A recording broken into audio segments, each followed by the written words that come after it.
Hey everyone, welcome to another episode of Movie Feuds, the show that lets you decide some of the biggest debates in movie history. This week, Adam and I are taking on the 1995 action flick Mortal Kombat!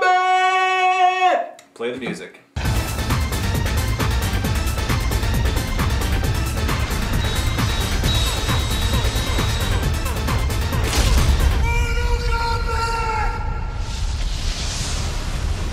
I like this movie. It's fun, it's fast, it's furious, but not those two things combined. And, everybody's having a good time with it, including the audience. First of all, this movie is a spawn of a video game. When has that ever worked? One time. Never. Mortal Kombat.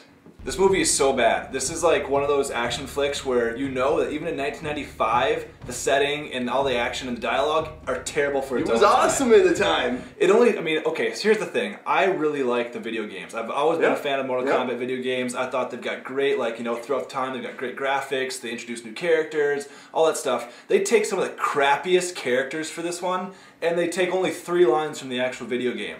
I think like every character is in it from the game. Like this is based on, I think it came out like roughly somewhere before Mortal Kombat 2 came out. But you've got the best characters, the Sub-Zeros, the Reptiles, the Scorpions. They're only in the movie for like 5 or 10 minutes apiece. And they shine. Some of the coolest moments. You don't want to like over-dilute the audience with them. You want to just keep them in the background. Instead, we're over-diluted with Sonya Blade, aka the teacher from Billy Madison. She's in Wings. She's in Wings. She's not even hot. At least in the video game, she's good looking.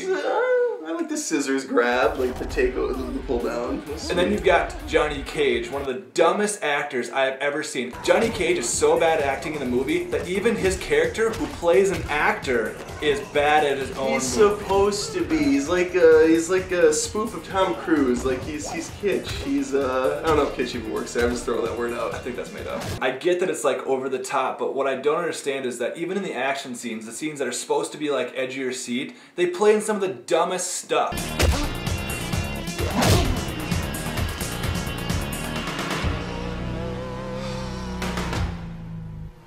This is where you fall down.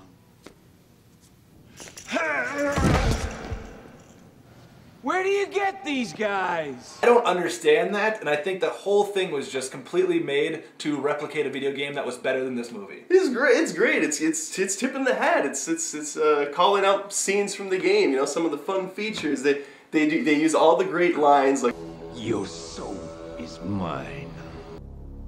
Flawless victory.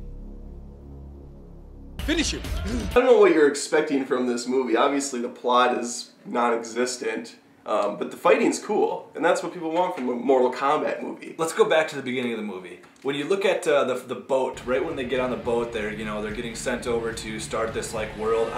Does anybody know how they get to that world? All of a sudden they're just in regular time. They get on a boat and then they get off the boat and they're in some outworld. It's magic, It's magic. It's mystique. It's mystery.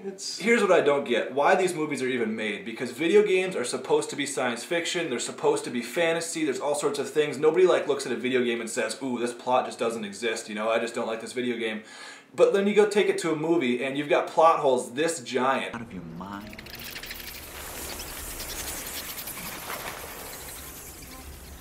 People shoot flames at you. How is Sonya Blade gonna take care of that? She doesn't. Deacon and dodging, moving, quick cuts, quick shots. They're doing it. They're doing it all. The only thing that could have made this movie cheesier if they actually overlaid the power meters above their fight scenes, so you could see just how close to death Jax actually was. Listen, that would have been great. This is fanfare at its best. It's still today the best video game movie adaptation, and yeah, that's not saying this movie's Schindler's List or Shawshank Redemption, but it's a fun fighting movie. You go to a Jackie Chan movie, you're not expecting a good story, you're expecting some cool fights, and it's got it. None of these actors are even close to Jackie Chan. The only thing I was anticipating from this entire movie is the point in the movie where I was hoping Ed Boon would just come in and go, "Toasty!" Nope. But it never happens. Let's break down the fight scenes. You got a cool scene where Raiden early on just annihilates Scorpion and Sub-Zero, keeps him in check. He's the god of thunder or whatever. That's what I don't understand. Raiden is the ultimate guy. He is the master. He's everybody's master. Who do they get? The Highlander to play him? Pretty cool, huh? He walks around with this gray-haired white guy all the time. I mean, I don't understand it. I just don't understand why they couldn't have gotten somebody a little bit more fitting to the video game here. This is so far over the top. I mean, there's like cheesy lines that even Lord Raiden knows are cheesy. The fate of billions will depend upon you. Sorry. It's Ninja Turtles, the movie, alright? It's not supposed to... We've already gone over this, I'm backpedaling, but this isn't supposed to be a serious movie. It's fun. It's a video game adaptation done right, and I'm eating it up. Yum, yum, yum, yum, yum.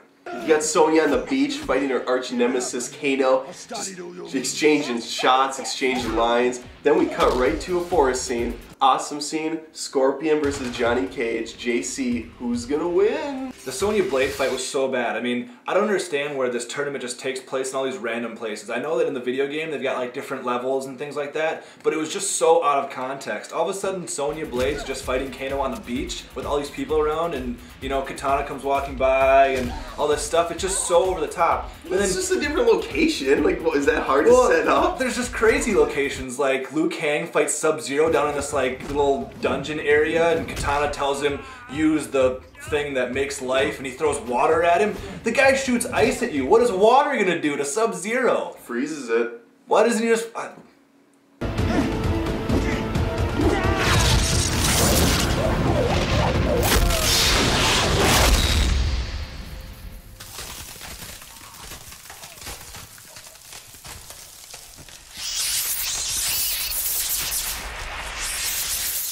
So at the end of this movie, Shang Tsung steals Sonya Blade, takes her through this weird portal, gets to be someplace else, and then they find out that, hey, the other part of this is that if Sonya Blade doesn't want to accept the challenge, she doesn't have to, and he can't get his power.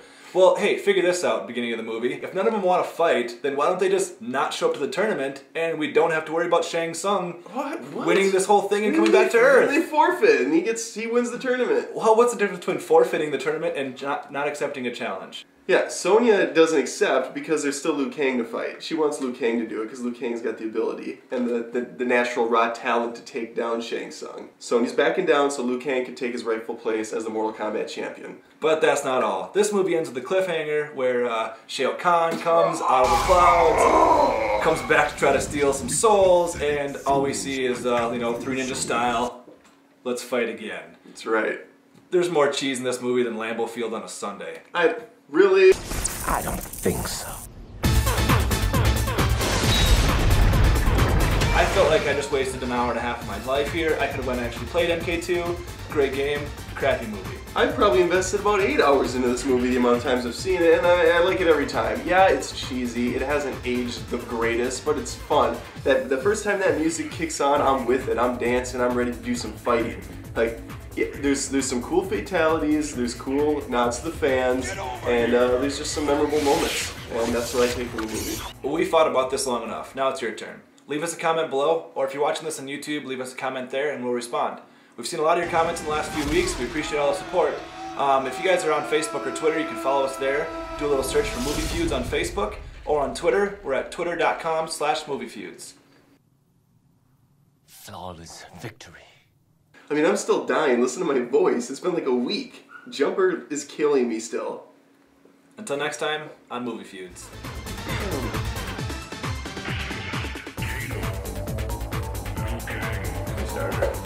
Good. Sorry, my throat's bright. Yeah, I'm popping out. Hey everyone, welcome to another episode of Movie Feuds. Movie Feuds? Movie Fugitive. Start over. Movie Fugitive? Let's break down some fights. You got Sonya Blade taking on Kano. It's a cool scene on the beach. Shang Tsung's, you know, telling her to go on. He's pushing her to take it to the limit one more time.